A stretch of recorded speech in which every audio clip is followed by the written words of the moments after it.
ஒரு அழகான காட்டுல பட்டுக்குருவியும் சோமுக்குருவியும் கணவன் மனைவியா வாழ்ந்து வந்தாங்க. அவங்களுக்கு அழகான ஒரு குழந்தையும் இருந்துச்சு. அவங்க தன்னோட வீட்டுக்கு பக்கத்துல நிறைய தென்னை மரங்களை வளர்த்து அதுல வர இளநீரை கொண்டு போய் சந்தையில வித்து வியாபாரம் பண்ணிட்டு இருந்தாங்க. பட்டுக்குருவி விற்கிற இளநீர் ரொம்ப சுவையானதாகவும் இனிப்பானதாகவும் இருந்தது. இதையெல்லாம் பார்த்த ராணிக்காகவும் அதுவும் ஒரு இளநீ கடை போட்டுச்சு.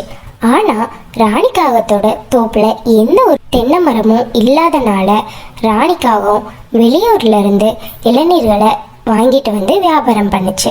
ரொம்ப தூரத்துல இருந்து வந்தனால ராணிக்காகத்தோட இளநீர் ரொம்ப வறண்டு போயும் சுவையே இல்லாததாகவும் இருந்தது. ஒரு நாள் பட்டுக்குருவி சோமுக்குருவி கிட்ட, நமக்கு இளநீர்ல நல்ல வருமானம் இருக்கு, ஆனா அது நமக்கு போதுமானதாவே இல்லையே. நம்ம குழந்தைக்கு ஃபீஸ் கட்டுற நேரம் வந்துருச்சு. நேத்தே மிஸ் ஃபீஸ் கட்டணும்னு ஃபோன் பண்ணி சொன்னாங்க. என்ன பண்றதுன்னே தெரியலங்க. கவலைப்படாத பட்டு, நான் பார்த்துக்கிறேன். நாளைக்கு நிறைய இளநீர்களை வெட்டி கொண்டு போய் விற்று கண்டிப்பாக நான் ஃபீஸ் பணத்தை கொண்டு வந்து தரேன். சரிங்க, எப்படியாவது ஃபீஸ் பணத்தோட வந்துருங்க அப்படின்னு சொல்லிட்டு எல்லாரும் தூங்க போயிட்டாங்க. அதே நேரத்துல ராணிக்காகவும் தன்னோட கணவன் காளிக்காகத்துக்கிட்ட, நீங்க வாங்கிட்டு வர இளநியெல்லாம் ரொம்பவும் காஞ்சு போய் இருக்கனால யாரும் வாங்க மாட்டேங்கிறாங்க. ஆனா அந்த பட்டுக்குருவியோட இளநீர் எவ்வளோ சுவையா இருக்கும் தெரியுமா? ஒரு நாள் நான் அவளுக்கு தெரியாம மரத்துல இருந்து ஒன்று பறிச்சு சாப்பிட்டு பார்த்தேன். அவ்வளோ இனிப்பு. ஆனால் நம்ம என்ன பண்ணுறது, நம்மக்கிட்ட அது மாதிரி தென்னந்தோப்பே இல்லையே. இல்லைன்னா என்ன, அதான் பட்டோட தோட்டம் இருக்கே. நம்ம நைட்டோட நைட்டா எல்லா இளநியும் போட்டுடலாம். பட்டு குடிக்கிறதுக்கு பால் வாங்கிட்டு போனா, அதுல நான் அவளுக்கு தெரியாம தூக்க மாத்திரைய கலக்கிட்டேன். அதனால அவங்க என்ன சத்தம் கேட்டாலும் எந்திரிக்க மாட்டாங்க. நம்ம மரத்துல இருக்க எல்லா இளநீரும் ஒண்ணு விடாம எடுத்துடலாம் அப்படின்னு ராணிக்காகவும் காளிக்காகவும் பட்டுக்குருவியோட தோட்டத்துல இருந்த எல்லா இளநீர்களையும் பறிச்சுட்டு தன்னோட கடையில கொண்டு போய் வச்சுட்டாங்க. மறுநாள் காலையில தங்களோட தோட்டத்துக்கு வந்த பட்டுக்குருவியும் சோமுக்குருவியும் ரொம்ப அதிர்ச்சி ஆயிட்டாங்க. ஒரு இளநீ கூட இல்லாததை பார்த்து ரொம்பவும் சோர்ந்து போயிட்டாங்க. என்னங்க, என்ன ஆச்சு? நம்ம மரத்துல அவ்வளோ இளநீர் இருந்ததே, ஒண்ணு கூட இல்லையே. ஆமா பட்டு, எனக்கும் அதான் தெரியல, என்ன ஆச்சுன்னு எனக்கு ஒண்ணுமே புரியலையே.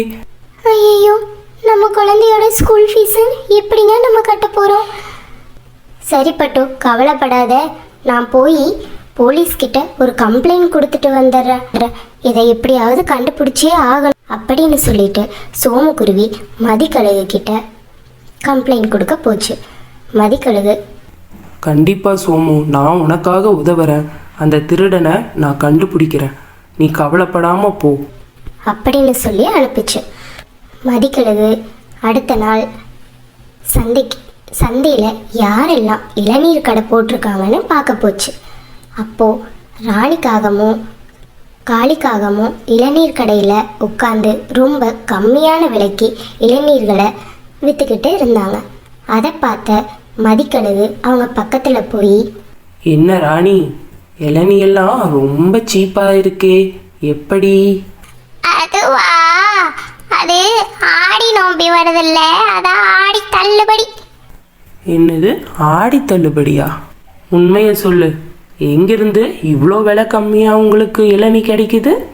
நாங்க வெளிநாட்டிலிருந்து இறக்குமதி பண்றோம், அதெல்லாம் உங்களுக்கு சொல்லணுங்கிற அவசியம் இல்லை. போங்க போங்க அப்படின்னு சொல்லி அங்கிருந்து மதிக்கழுகை துரத்தி விட்டுருச்சு. மதிக்கழுகும் இதை எப்படியாவது கண்டுபிடிக்கணும்னு காத்துக்கிட்டு இருந்தது. கொஞ்ச நாள் கழிச்சு ராணிக்காகத்தோட கடையில இருந்த இளநீர் எல்லாமே முடிஞ்சு போச்சு. மறுபடியும் பட்டுக்குருவியோட தோட்டத்துல புதுசா இளநீர்கள் வந்திருந்துச்சு.